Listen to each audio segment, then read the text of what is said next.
How do they do it? Why do they do it? Riding and crashing and riding and winning and always faster and faster. Welcome back everybody to With Antone MotoGP 2025. We're in the remote garage here at the end of the season. And today I want to do a deep dive into Ducati, not just the 2025 season, but the story of why this factory has been on a near constant hunt for the next champion since they rolled into MotoGP back in 2003. You know, from the early brilliance to wild experiments, from dominance to political headaches inside the Ducati garage. Ducati have a history of innovation, impatience, and big personalities. And in this episode, we're going to look back and start to understand why 2025 was a real pressure cooker, especially after Pecco Bagnaglia's Mr. Go Freeze performance. You know, I believe with Pecco, the cover-up and not saying exactly what was the cause is actually worse than the mistake.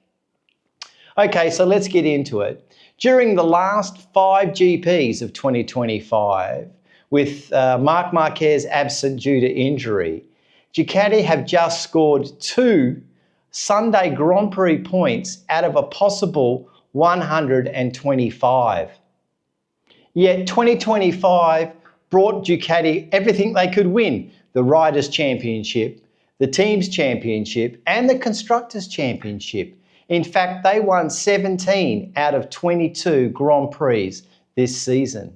But the year got derailed when they first tried to cover up what was happening with Pecco, and more importantly, what was happening with Pecco Bagnaglia's issues this 24-25. So what actually happened in 2025 season for Ducati? It seems as not successful, but the best way to look at 2025 is to look behind Ducati MotoGP and have a look at what their DNA is. You know, as I mentioned, they entered into MotoGP in 2003 and immediately, they positioned themselves, one, as the factory willing to try just about anything. They would try things that other factories and manufacturers wouldn't try. They tried aggressive engines, mapping, radical aero, and absolutely bold devices, ride height, front and rear. And this push, this engineering drive pushed the boundaries that many other factories weren't able to follow. Secondly, they are constantly on the hunt for the next champion, or if you like, the next shiny toy. So let's have a little bit of a look at the background. So 2003 brought really moderate success. They had a guy called Sete Gibernau, who is famous for his clashes with Rossi. Check out that Phillip Island race. Him and Gibernau was a classic. But they wanted a top rider. So Marco Melandri was offered the ride, but they couldn't get him. So they settled on Casey Stoner. And the Casey Stoner blueprint was starting to evolve. The rest is history. Casey went on to win the championship on that 800cc bike. But it also confirmed for Ducati that they had this blueprint, and they had a blueprint for future championships. Casey Stoner proved that the formula would work, but it needed a top rider to make it work. Look, unfortunately, when he fell ill, this didn't stop Ducati. They were still pursuing the next best rider. They offered Jorge Lorenzo a great deal. In fact, more money than what Stoner was on. Stoner got disenfranchised and he moved off, feeling disrespected and not valued. But it established Ducati as a manufacturer waiting for their championship bike. They tried to get other riders such as Pedrosa, Vinales, Lorenzo. They eventually got him and they dumped him just as he was about to win. They tried to get Quartararo. They tried to get Marc Marquez a number of seasons in a row. Of course, they finally got him.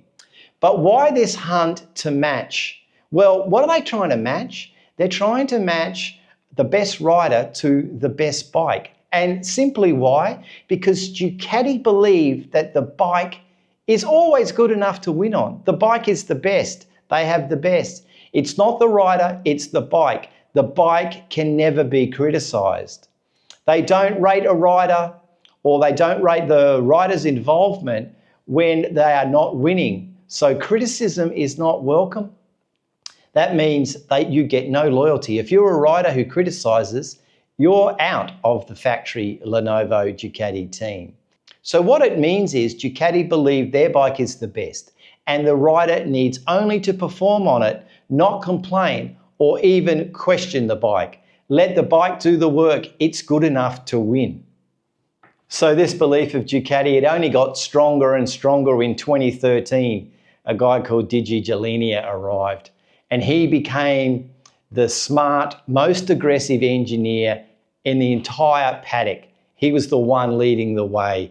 He came up with the radical aero, the wings, the ride height devices, front and rear, the whole shot devices, that salad box on the back with the counterweight and the inertia management. You know, the entire sport changed, and Ducati became champions in 22, 23 and 24. They finished first and second. But that was the first glitch for the red team.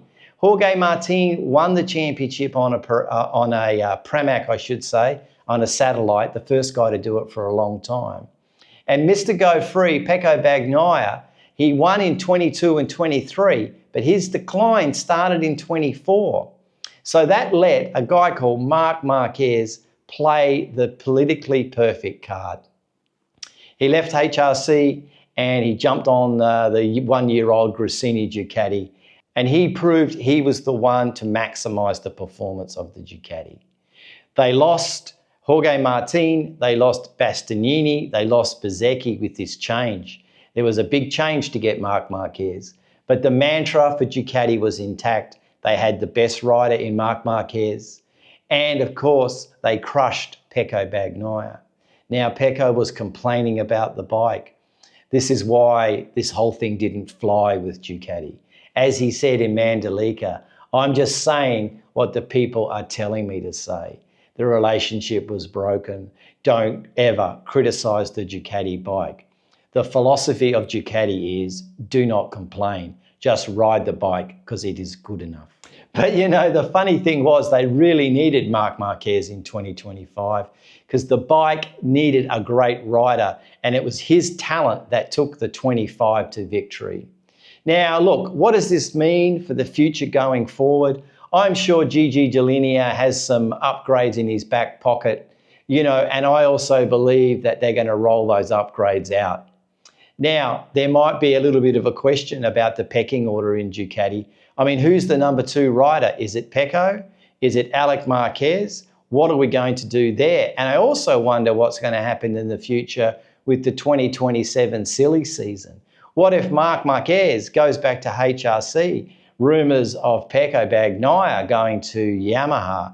So we will see. But they're going to make sure they don't make a couple of mistakes they made in 25. They're going to put all 6 riders on similar or the same motorcycles. And from 2025, they learned that the red team, the Lenovo factory team, they do need to be both riders on the same box. And hopefully, most importantly, they've learned to avoid these PR disasters.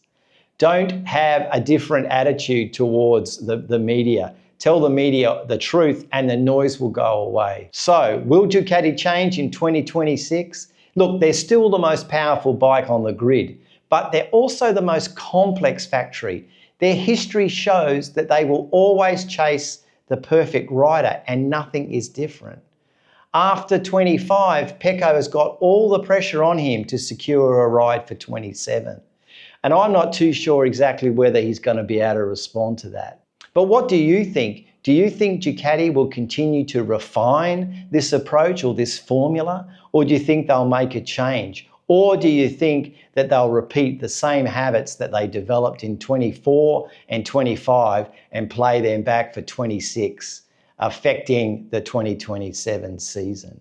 Look, it's a matter of what is going to happen. Will riders just sign a one-year contract for 27, or will factories just sign a one-year contract while they establish the performance of the 800? If you've enjoyed today, look, I'd love a like, a comment or a subscription, or why don't you send this YouTube on, share it around to other people into MotoGP, because 2026 is going to be a great season. All right, I appreciate you watching for today, and it's bye for now. Okay, bye-bye.